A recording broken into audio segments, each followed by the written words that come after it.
I think is cool about Kenny specifically is his variety of things. I mean, and that's cool. And what's been awesome about that for like the current time, like the pandemic and quarantine situation, is that like it's nice for us to be able to order from one guy and get a variety of things, because sometimes we're not ordering that much. Like things have opened up more now, and we're pretty busy and we're moving through product and I can order more. But at the beginning of it was like you're trying to keep your invoices low, ordering just what you need. When they get 2 weeks old, then we bring them out here. These are 6 weeks.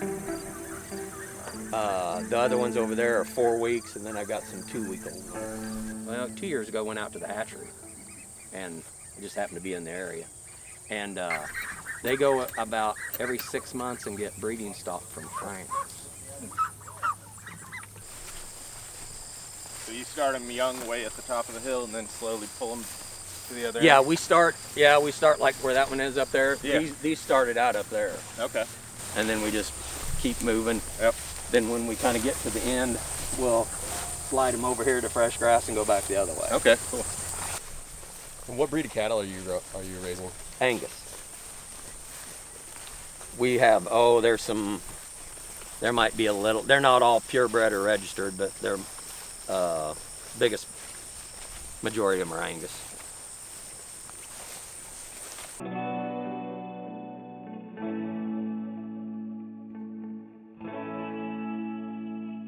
Well, yeah, we started working with Kenny whenever I moved to Kansas City, and I found out about Kenny, I think through social media and other restaurants posting stuff about Barham Farm, and reached out to Kenny, and he came and met with me, and I was really impressed about the variety of meats that he has. Like, he's got duck, chicken, pork, beef, quail, and rabbit, I think, is what we're buying from him right now.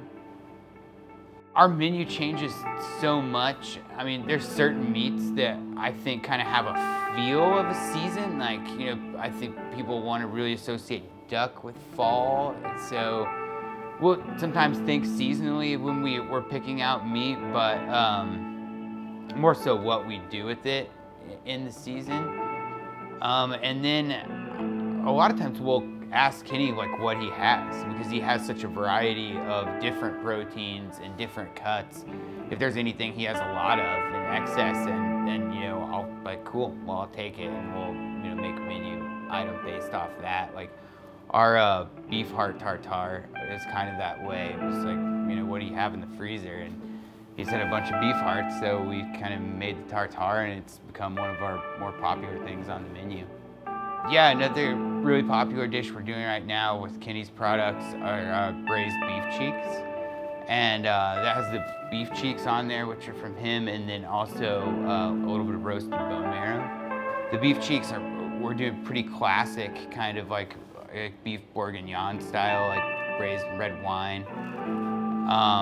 And then that comes with a roasted pumpkin that has mushroom bread pudding stuffed inside the pumpkin, and we bake the whole pumpkin and then slice it and sear the bread pudding. The flavor of bone marrow to me is like grandma's kind of pot roast almost. When you think about like a brisket, like roasted forever with like carrots and onions, and kind of how those like that mirepoix, those vegetables like sit there and kind of like roast in the beef fat and like soak up all that fat. That's what marrow, the flavor, sort of reminds me of.